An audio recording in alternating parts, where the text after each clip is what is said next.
The Nintendo Game Boy came out in 1989. The Bandai WonderSwan came out in 1997. Almost a decade later, and with all that ability to improve, they still ended up ripping off the Super Nintendo version of Space Invaders. And I'm Mr. MegaManFan, here to tell you that the Game Boy version of Space Invaders included the Super Nintendo game. So not only could you play two versions of it with one cartridge, you could play a better version of it than this because the sound of the aliens marching across the screen is like a wet fart in church. It's awful. And I understand that due to the limited technology of the original version of the WonderSwan, they had to do it this way with black characters on a white screen.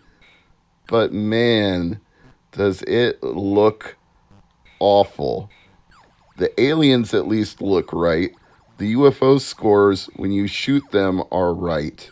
But the sound is awful. The display will give you a headache if you stare at it for long enough. And the aliens, their missiles, just completely demolish the bases to the point it's like they're tearing through tissue paper.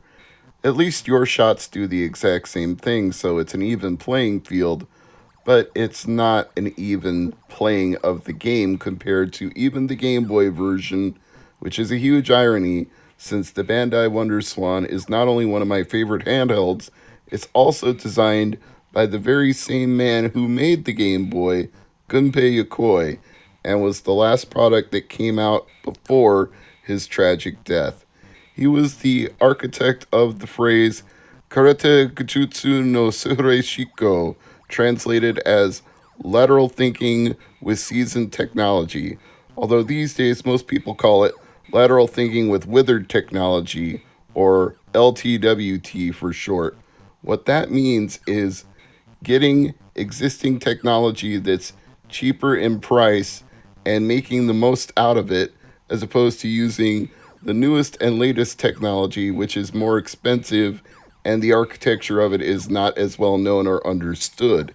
That gave the Game Boy a powerful advantage over more powerful systems like the Game Gear and the TurboGrafx Express, which were more expensive, better equipped to play games in color, but yet couldn't compete with the Game Boy at its low price point and its low consumption of batteries by comparison to those two.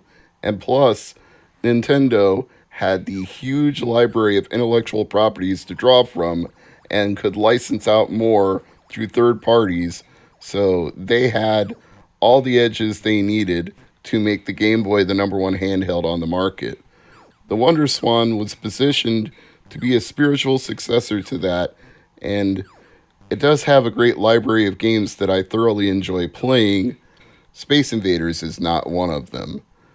This version just causes eye strain and headaches. Listening to it just makes me feel queasy. It's not even that it's unfaithful in terms of execution because it's got the right number of aliens moving the right way with the right number of bases and the right score points for the UFOs when you hit them. It's a measure of last resort. If you have other ways to play Space Invaders, they are undoubtedly preferable to this.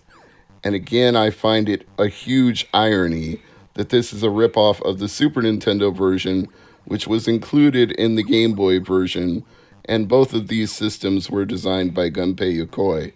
So if you really want to acknowledge his legacy as one of the godfathers of Nintendo modern day era, then play the version that is preferable to this. Look back on the Game Boy version, marvel at the fact that they crammed both a Game Boy and a Super Nintendo game into that cartridge, and recognize the incredible possibilities that existed within a Game Boy. And then perhaps weep for the fact that there was an equal opportunity to do that with the Bandai WonderSwan, but they never found a foothold in North America to do that with, and it eventually just died in Japan. As always, Thanks for watching. I'm Mr. Mega Man Fan.